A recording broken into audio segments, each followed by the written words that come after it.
तो आज मास्टर्स हमने करना है योगी कथा अमृत का अध्याय 6 परमहंस योगानंद जी का। तो हम अध्याय 5 कर चुके हैं इसके। आज हमारा है अध्याय 6। अध्याय 6 का नाम है बाग स्वामी। तो योगानंद जी अपने गुरु जी की खोज में निरंतर प्रयास करते रहते हैं। तभी उन्हें पता चलता है कि कलकत्ता के बाहर भवानीपुर में जो रहते हैं वो बाग स्वामी हैं, और उनके बारे में उन्हें उनके फ्रेंड बताते हैं कि वे एक ऐसे संत हैं जो अपने हाथों से बाघों से लड़ते हैं और उन्हें पकड़ते हैं।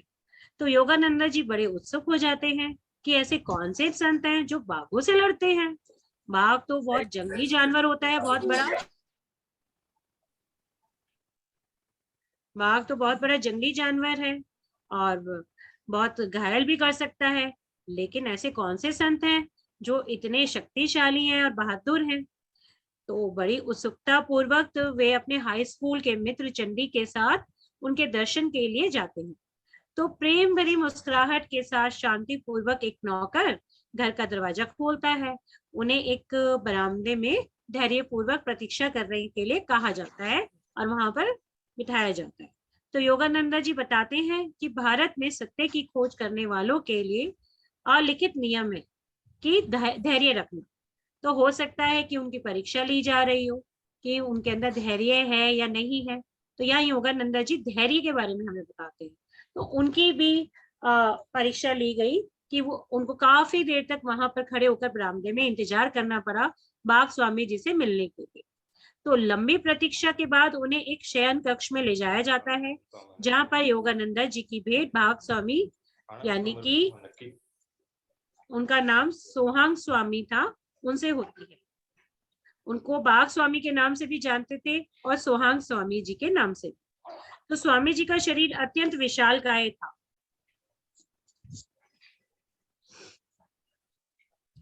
स्वामी जी का जो शरीर था बहुत ही बड़ा था, विशाल था। उनकी भुजाएं भी बहुत ताकतवर थी और वो बहुत ही विशालकाय शरीर के थे। तो आगे क्या होता है, योगानंद जी बताते हैं कि उनके मुख मंडल जो था वो बहुत ही शांत था।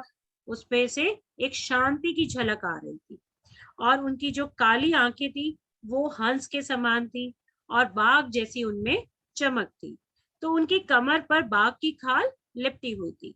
तो उसके अलावा उन्होंने कोई भी वस्त्र नहीं पहना हुआ था अपने शरीर पर। तो योगानंद जी जानना चाहते थे उनसे कि इतने भयंकर जंगली जानवर जो कि रॉयल बंगाल का टाइगर है, तो बाघ स्वामी जी उसको कैसे परास्त करते हैं, उससे कैसे लड़ाई करते हैं और उसको हराते हैं। तब बाघ स्वामी जी बताते हैं कि मैं बाघों को पालतू बिल्लियों की तरह देखता हूँ। स्वामी जी के हाथ ही उनके शस्त्र थे। फिर स्वामी जी ने अपने हाथों की शक्ति का प्रदर्शन करके दिखाया। दीवार के किनारे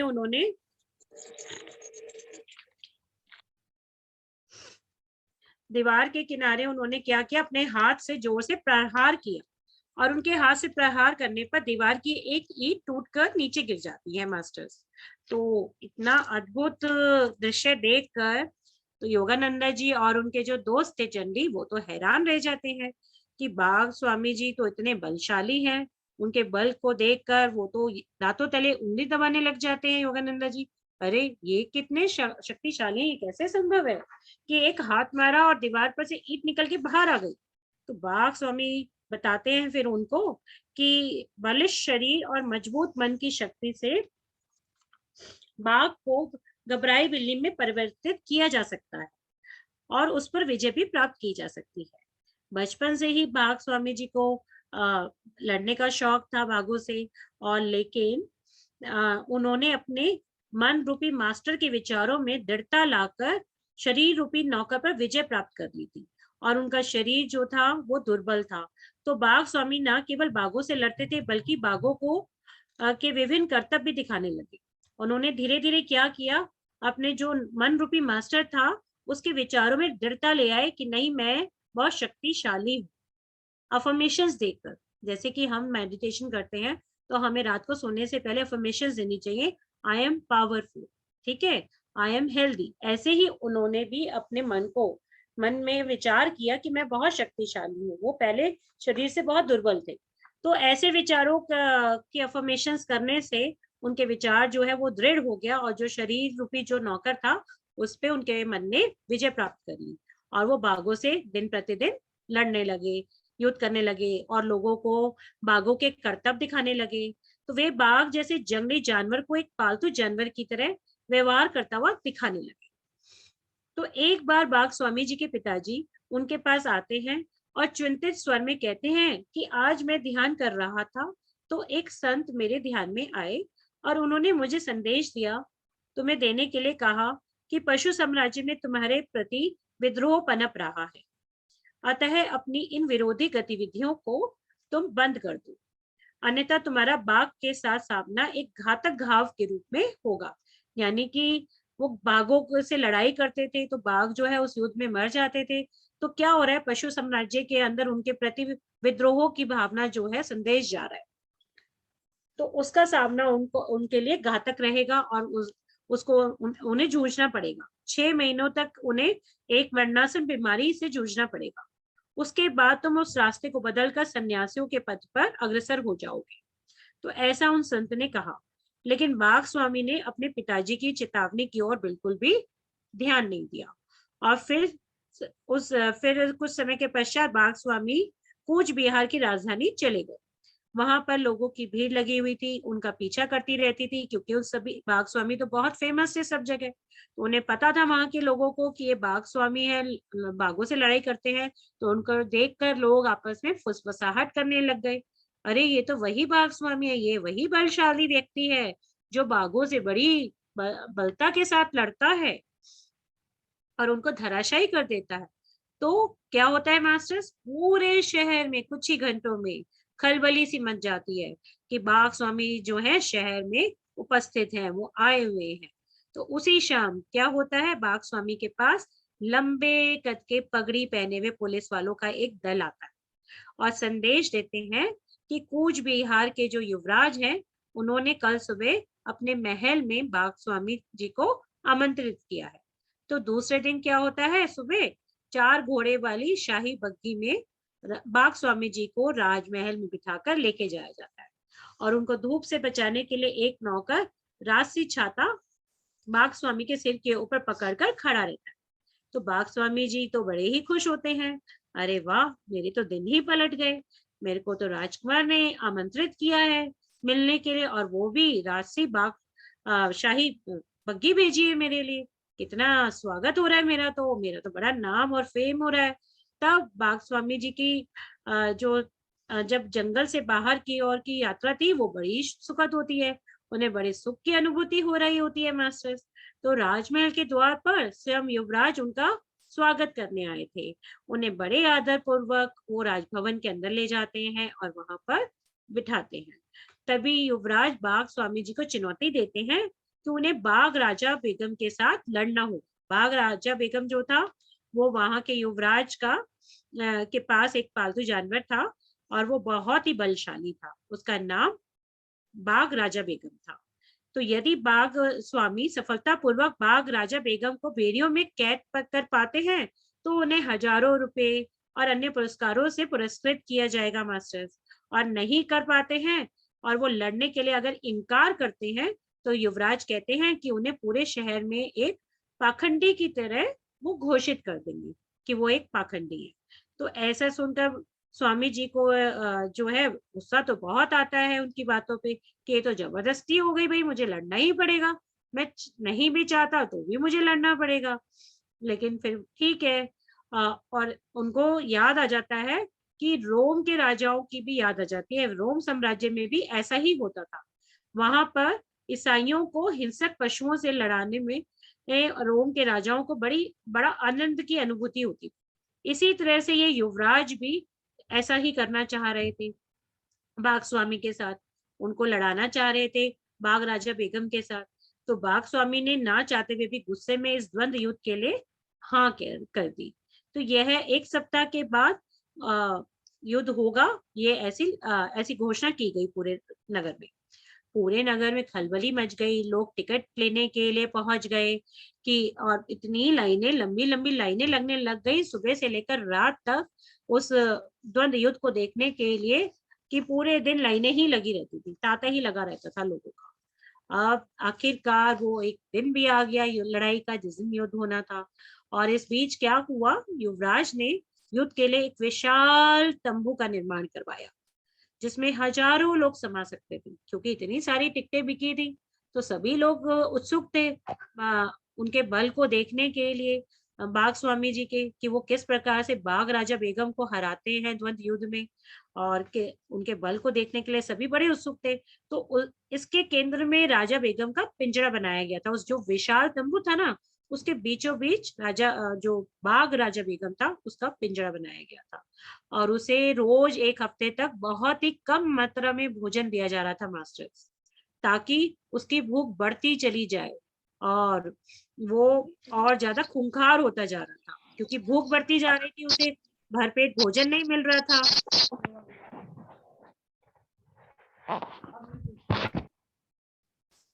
भरपेट भोजन न मिलने के कारण उसकी भूख बढ़ती जा रही थी, तो वो बहुत ही ज्यादा खूंखार होता जा रहा था। आखिरकार लड़ाई का जब दिन आ गया, तो बाघ स्वामी ने हिम्मत करके बाघ राजा बेगम के पिंजरे में प्रवेश किया। अब क्या होता है मास्टर्स, मानव खून बाघ के लिए सबसे स्वादिष्ट दावत होती है। तो बाघ ने उछलकर बाघ स्वामी पर वार किया, क्योंकि वो वैसे भी एक हफ्ते से भूखा ही था, उसे बहुत कम कम भोजन दिया जा रहा था। तो बाघ स्वामी तो बहुत पहले से ही सतर्क थे, और उन्हें संत की भविष्यवाणी भी याद आ गई, सत्य होती प्रतीत हो रही थी कि उनको पूरे एक हफ्ते तक बाघ के साथ सामना करना पड़ेगा, और 6 महीने तक उन्हें मरणासन उस स्थिति में रहना पड़ेगा। अब दोनों में घमासान युद्ध चला, द्वंद्व युद्ध, लड़ाई चलती रही। बाघ स्वामी जी बहुत बलशाली थे, तो उन्होंने क्या करा, अपने उसके मस्तक पर तीव्र प्रहार किया अपनी हाथ से। जब उन्होंने तीव्र प्रहार किया, तो जो बाघ राजा बेगम था वो जमीन पर गिर गया, एक पालतू बिल्ली की तरह, और ठंडा होकर वहां पर पड़ा। फिर बाघ स्वामी ने पिंजरे की सलाखों में बेड़ियों से उसे बांध दिया। लेकिन एकदम से अचानक से, एक विस्मयकारी झटके के साथ वह बाघ स्वामी की पीठ पर दोबारा से झपट पड़ा। तो बाघ स्वामी जी का जो कंधा था वो बाघ के जबड़े में फंस गया था। लेकिन तभी बाघ स्वामी ने बड़े उत्साह पूर्वक बाघ का सामना किया, और बाघ धराशायी हो गया। बाघ को इस तरह से अच्छी तरह से बेड़ियों में अब की बार उन्होंने कहा कि मैं इसको अब बहुत अच्छे से टाइटली बांधूंगा। उन्होंने बांधा उसे, और फिर वो पिंजरे से बाहर आ। तो बाघ स्वामी ने जो युवराज की 3 शर्तें थी वो पूरी कर ली थी। और वो 3 शर्तें कौन कौन सी थी मास्टर्स, पहली कि बाघ को अचेत करना था, दूसरा उसे जंजीर से बांधना था, और तीसरा बिना किसी की हेल्प के उन्हें पिंजरे से स्वयं बाहर आना। तो उन्होंने तीनों ही शर्तें निभा दी थी, पूरी कर दी थी। तो वचन के अनुसार हिंसक जीव पर विजय प्राप्त करने की खुशी का बाघ स्वामी को सैकड़ों सोने के सिक्कों से सम्मानित किया गया, क्योंकि राजकुमार ने उन्हें, युवराज ने उन्हें वादा किया था, अगर आप जीत गए तो आपको बहुत सारे पुरस्कार भी दिए जाएंगे। तो उन्हें पुरस्कार के रूप में सोने के सिक्के दिए गए। तो राजा बेगम बाघ स्वामी को भी दे दिया गया। ये भी उसमें था कि जो वो बाघ होगा वो उनको दे दिया जाएगा, जिसकी उन्हें कोई भी खुशी नहीं हुई मास्टर साहब, क्योंकि उनके अंदर जो बाघों से लड़ने की जो चेतना थी वो समाप्त हो गई थी। अब उन्हें लगता था कि हमें अपने अंदर के बाघ से लड़ना है। तो इसलिए बाघ स्वामी के अंदर एक आध्यात्मिक बदलाव ने प्रवेश किया। उन्होंने उस पिंजरे से अंतिम बार बाहर आने के साथ ही अपनी सांसारिक इच्छाओं का द्वार भी बंद कर दिया, और 6 महीने तक बाघ स्वामी खून के जहरीले होने के कारण मृत्यु से लड़ते रहे। जब बाघ स्वामी स्वस्थ हो गए, तो वे कूच बिहार छोड़कर अपने देश वापस आ गए। वहां पर वही संत उनसे मिलने आए, जो उनके पिताजी के पास आए थे, जिन्होंने भविष्यवाणी की थी। उन्होंने बाघ स्वामी जी को आध्यात्मिक पाठ की दीक्षा दी। उन्होंने आत्मिक परिचय कराया उनका, और अपने साथ फिर वो उन्हें हिमालय पर्वत ले गए ध्यान साधना के लिए। तो योगानंद जी और चंडी ने बाघ स्वामी के चरणों में साष्टांग प्रणाम किया और लंबी प्रतीक्षा का प्रतिफल उन्हें बहुत अच्छे ढंग से मिला। तो इन्हीं शब्दों के साथ मैं इस अध्याय का को पूरा करती हूँ मास्टर्स, अपनी वाणी को विराम देती हूँ। ये तो हुआ हमारा अध्याय 5। अब क्या कोई मास्टर मुझे अनम्यूट करके बता सकता है कि इससे हमें क्या शिक्षा मिलती है? इस अध्याय से आपने क्या सीखा? एनीबडी, कोई भी, आपने क्या सीखा इस अध्याय से?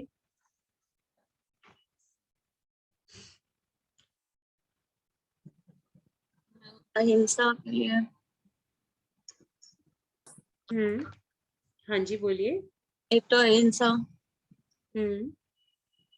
और बिकॉज हाँ जी, बोलिए वही बोलिए। वो है, अहिंसा प्रैक्टिस करते थे तो उनकी भी बॉडी में वो आया, बदलाव आया बुखार उनके जो अंदर। भी आया। Yes, nice. और कोई माँ, और कोई कुछ कहना चाहते हैं? और क्या हमें शिक्षा मिलती है? शुरू से लेकर लास्ट तक हमने जो चैप्टर सुना, सबसे पहला तो ये है मास्टर्स कि उन्होंने धैर्य के बारे में बताया। योगानंदा जी ने इस अध्याय में बोला था ना, धैर्य रखना पड़ता है। उनको भी धैर्य काफी देर तक उनको इंतजार कराया गया, वहां पर खड़ा रखा गया बहुत देर तक। तो धैर्य रखा उन्होंने। ऐसा नहीं है कि अंदर जाके बोल दिया कि इतनी देर से आपने मुझे इंतजार करा रखा है, या वो छोड़ के चले गए कि इतनी देर से मैं इंतजार करूं। तो हमें धैर्य रखना सीखना है। जब वो बाघ स्वामी जी का इंतजार कर रहे थे, बरामदे में नौकर ने उन्हें बिठाया, खड़ा किया था कि आप इंतजार कीजिए, अभी बाघ स्वामी जी आ रहे हैं। तो उन्हें काफी देर तक इंतजार करना पड़ा। तो धैर्य के बारे में उन्होंने बताया। दूसरा, इससे हमें क्या शिक्षा मिलती है? जो उनके अंदर आध्यात्मिक परिवर्तन आया बाघ स्वामी जी के जीवन में, कि हमें अपने अंदर के बाघों को, उनसे लड़ना है। और हमारे अंदर के बाघ क्या है? हमारे 6 पैशंस, हमारे 6 अरशद वर्गास, काम, क्रोध, लोभ, मोह, मद, मात्सर्य। अपने इन 6 पैशंस को हमने कंट्रोल में लेके चलना है। इन पे विजय प्राप्त करनी है मास्टर्स। ये हमेशा हमारे अंदर रहते हैं, इनको बैलेंस करके चलना। अपने 6 पैशंस पे, अहंकार, जो हम बात बात पे अहंकार करते हैं, क्रोध करते हैं, तो इन पे विजय प्राप्त करना। तो ये जागरूकता उनके अंदर आ गई, बाघ स्वामी जी के अंदर, कि अब मुझे अपने अंदर के बाघ को, उससे लड़ना है। ये हमारे अंदर के बाघ हैं, हम सभी के अंदर है। किसी के अंदर कम, किसी के अंदर ज्यादा। छोटी छोटी बातों पे हम गुस्सा करने लग जाते हैं, बच्चों को गुस्सा करने लग जाते हैं। धैर्य रखना, धैर्य नहीं रखते हैं। तो इस पे हमें अपने अंदर काम करना है और अवेयरनेस में रहना है। जब हम इन चीजों पे काम करेंगे, अपने अंदर के बाघों से लड़ेंगे।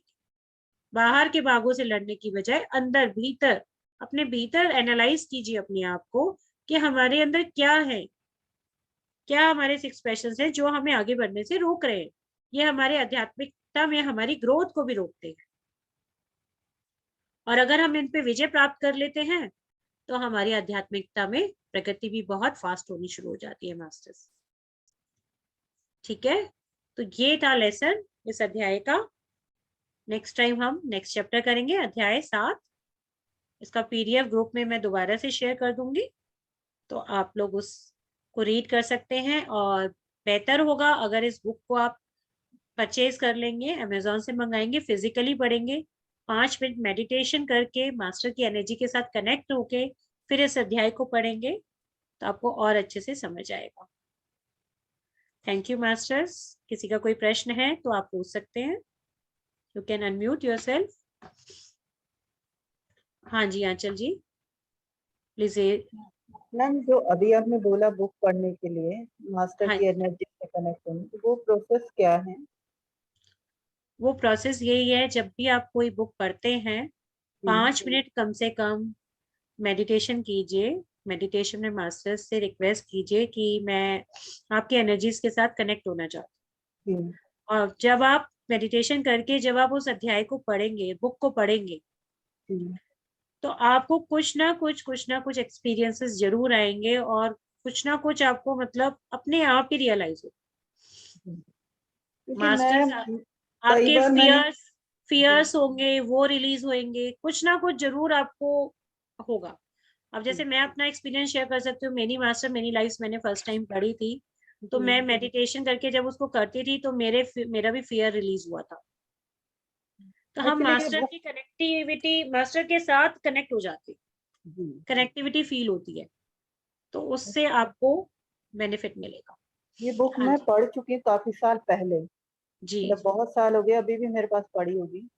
और मैंने मतलब गीता भी कई बार पढ़ी है, लेकिन गीता में मुझे मतलब कुछ समझ में नहीं आता। मैं कई बार पढ़ चुकी हूँ मतलब उसको बार बार रिपीट करके भी, लेकिन वो मतलब कहते हैं ना वो ऊपर से ही निकल जाता था, कुछ क्या पढ़ा कुछ समझ में नहीं आता। तो इसीलिए मैंने ये क्वेश्चन किया था, मतलब कनेक्ट होंगे तो हमें मतलब जो नई चीजें समझ आ रही हैं वो क्लियर होती चली जाए। हाँ, वो क्लियर होती चली जाएगी। बिल्कुल मैम।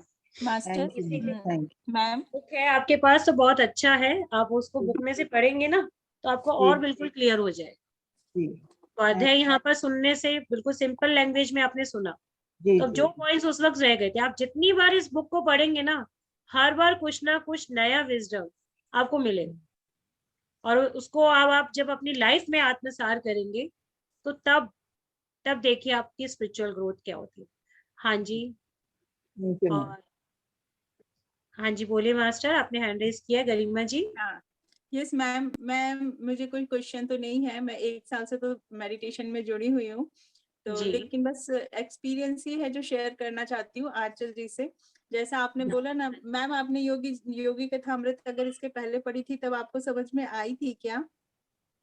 देखो फर्स्ट टाइम में पूरी नहीं समझ आती है, कई बार मे बी की समझ में भी आ जाती है फर्स्ट टाइम में, लेकिन ये बिल्कुल ये मेरा एक्सपीरियंस है मैम कि मेडिटेशन करने के बाद एक अंदर से जिसको है ना आत्मज्ञान जब मैंने फर्स्ट टाइम ये मेडिटेशन शुरू किया था और मेरा फर्स्ट जो मंथ था ना मैम, जैसे ये वर्ड आता था ना आत्मज्ञान, तो मुझे बहुत इससे बहुत क्यूरियोसिटी होती थी, कौन सा आत्मज्ञान, ऐसा समझ में आता था। लेकिन ना ये बात बिल्कुल कहीं ना कहीं एक एनलाइटमेंट होता है और चीजें ऑटोमेटिकली समझ में आने लगती हैं। ये मेरा एक्सपीरियंस है और मैं आपके साथ शेयर करना चाहती हूँ। बिल्कुल कहीं विचलित होने की जरूरत नहीं है, आप बस विश्वास के साथ करिए, आपको कभी ना एकदम फीलिंग आएगी, आपको चीजें समझ आने लगती हैं हमारे सराउंडिंग्स। सही कह रहे हो गरिमा जी, बिल्कुल सही कह रहे हो। अब जैसे यहाँ पे स्वाध्याय शुरू किया है, तो अब जब मैं इस बुक को पढ़ती हूँ ना, भाई सेशन लेना है नेक्स्ट टाइम, तो ऑटोमेटिकली जो पॉइंट्स मुझे पहले समझ नहीं आए थे वो अब समझ आने लग गए अपने आप पूरा। फर्स्ट डे से समझ में आए थे और मेरे तो नोटेड हैं लिटरली। आपने जब पढ़ाना शुरू किया मेरी बुक में पूरे अंडरलाइंस हैं और मुझे कभी ये फीलिंग ही नहीं आई। मैंने कई लोगों से सुना है कि एक बार में फर्स्ट टाइम में तो पूरी बुक नहीं आई थी समझ, मैं आपको कहूँ दो मतलब ऐसे ही फर्स्ट टाइम में तो पूरा 100% नहीं समझ आया था, उसको दोबारा पढ़ना पड़ा, दोबारा भी पढ़ा। लेकिन अब जब अध्यात्म का एनसाइक्लोपीडिया है जो कि जब पढ़ लो ना तब एक मन की स्थिति इतनी स्ट्रांग हो जाती है और ऐसा बिलीव हो जाता है कि आपके संग जो भी घट रहा है वो ऐसे ही नहीं घट रहा है, हर चीज के पीछे एक कारण है और ये फीलिंग स्ट्रांग होती ही चली जाती है। और ये बुक के बारे में एक चीज और बताती हूँ, ये बुक आपके हाथ में ऐसे ही नहीं आती और हम जो भी लोग अगर यहाँ जुड़े हैं तो ये समझिए कि ये कहीं ना कहीं हम सबके ऊपर योगानंद जी का एक आशीर्वाद है, क्योंकि मैंने खुद महसूस किया कि जब कोई भी नेगेटिव, अगर मेरे आसपास कोई भी नेगेटिविटी आई ना, ये बुक सबसे पहले दूर जाती है मुझसे और ये हाथ ही नहीं आती है। कितनी कोशिश भी कर लो तो पढ़ने की मतलब मन भी होता है ना, पढ़ूं आज तो शुरू करूं, वो पढ़ने में ही नहीं आती। और जैसे ही मन शुद्ध हो जाता है और अपने अंदर से भी सब चीज खत्म हो जाती है और अचानक से कभी ऐसा होता है कि वो अचानक फिर लगता है अरे फिर पढ़ने का एक दौर शुरू हो जाता है। हाँ जी, मास्टर की एनर्जी से तो हम कनेक्ट होते ही हैं। हाँ। अब जब भी मैं स्वाध्याय करती हूँ तो अपने मन में योगानंदा जी की को याद करके उनकी एनर्जी से कनेक्ट होती हूँ, तब स्वाध्याय शुरू करते हैं, तो ऑटोमेटिकली वो फिर होता चला जाता है। और ये तो मैंने भी फील किया है कि अब मुझे वो चैप्टर जो पॉइंट्स पहले समझ नहीं आ रहे थे, अब बिल्कुल ऐसे समझ आ रहे हैं कि बिल्कुल ओपन किताब की तरह है। मैंने मेडिटेशन में आने के बाद ही एक किताब मंगाई थी, और मेडिटेशन करने के बाद 1 घंटा मैं पढ़ती थी, लेकिन वो बिल्कुल सही बात है कि वो आत्मज्ञान तो आने लगता है मेडिटेशन से, और बुक के वर्ड टू वर्ड हम समझने लगते हैं, वो बैठने लगता है। बिल्कुल बुक हमारे वर्ड दिमाग टू की वर्ड ब्रेन समझ में के आने लगती है। उसमें जाने लगता है ऐसा। सही बात है, बिल्कुल सही कह रहे हो। Very much thank you for sharing. Thank you ma'am, very thank much. You. मैंने जब पढ़ी थी तब मैं मतलब कनेक्ट नहीं थी ग्रुप से, तो वो एक